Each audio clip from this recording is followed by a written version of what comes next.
Hello everyone, and welcome back to your daily government and financial news update. In today's video, we'll be discussing what to expect next week as far as the 2023 cost of living adjustment goes for Social Security. Other than that, we'll also be going over the jobs report and why it's apparent that inflation may not be slowing down anytime soon. And finally, we go over some of the updates in the stock market and Bitcoin.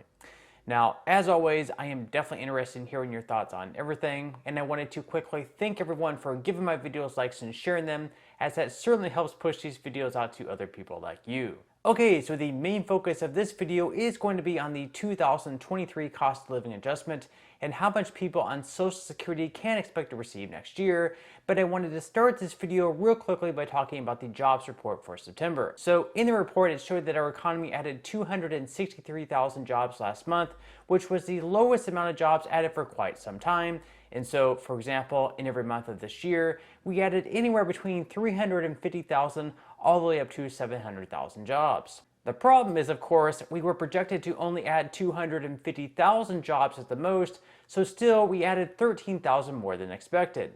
Now, you might be wondering, why exactly is this a bad thing? Should adding more jobs than expected actually be a good thing for the economy? Well, usually it's a great thing. The problem is, in a time of high inflation like we're in now, the Fed is hoping that by raising interest rates, it'll lessen consumer demand, which in turn will also lower the amount of job hirings. What the Fed really wanted to see for the month of September is the exact amount of 250,000 jobs added, or perhaps even lower, to show that we're on the right track with cooling inflation. And since more jobs were added than expected, at the Fed's next meeting in early November, we can almost for certain expect another rate hike of 75 basis points. Of course, they'll have an even better idea of how much inflation is cooling or perhaps not cooling on Thursday of this upcoming week, when the next inflation report will be released. For the month of August, inflation rose by 0.1%, which would have been even higher at 0.6% if the price of gas wasn't included. Since the price of gas was included, inflation came in even lower since the recent dip took place. Over the last year, inflation has been at 8.3%, so we can only hope to see a reduction in that number. Given the hotter than expected jobs report, though, and that gas prices are now once again beginning to rise, it's likely we won't see much improvement. Now, in addition to the inflation report being released on Thursday, those who currently receive Social Security will also know what the 3-month average for the CPIW will be, which will also give us the ability to track the COLA for next year. So right now, it's being estimated by many sources, including myself, that the cost of living adjustment for next year will be 8.7%. If you want to figure out a good estimate on how much of an increase you'll receive, you can simply take the amount that you currently receive this year and multiply that by 1.087 or 8.7%. And so earlier this week, I actually made a video giving a pretty good breakdown on how much people on SSI, SSDI, and Social Security retirement could expect to get for their COLA boost next year. But of course, those were based on max amounts that you could receive, or in the case of Social Security retirement, the average monthly payments. Now, just as an example, the average amount that people who receive Social Security retirement get for this year is $1,657 per month. Again, some people may actually receive less, and some people may even receive more.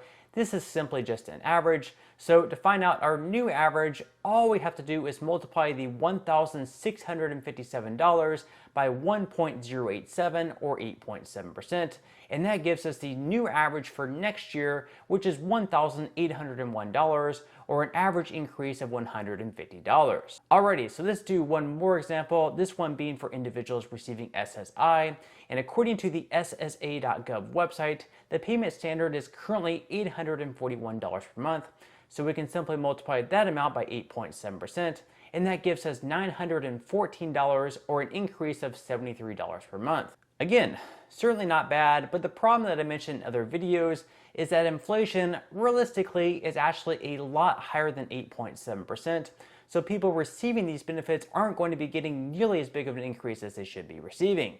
But again, we'll be getting all this information next Thursday, so definitely mark your calendars for that date. And then at some point in December, you should also have an update in your online portal on your online account on the Social Security website, showing exactly how much you can expect to receive. In addition to that, they should also be sending everyone a letter in the mail, and I believe that you can actually update your preferred way to receive notifications on the website as well. So if you'd rather have them online, you can make them online only, or if perhaps if you want a letter in the mail, you can check that box as well. Then one thing that we'll have to keep an eye out on moving forward is just how much inflation continues to increase after the next report and after the new COLA is announced.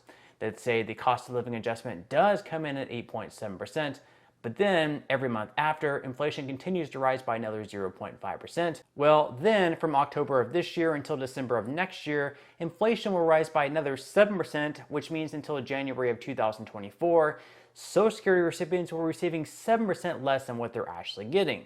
And if we're going to be in this constant cycle of playing catch up with the cost of living adjustments, it's really just going to make it very hard for people that are receiving these benefits to continue paying for even the most basic of necessities. You see, when the budget is tight, it really becomes tough to continue putting food on the table while at the same time paying for rent and other bills. Now, some lawmakers have actually made suggested changes to the Social Security program, including a $200 per month raise, raising asset limits, and also eliminating federal taxes on Social Security benefits for retirees.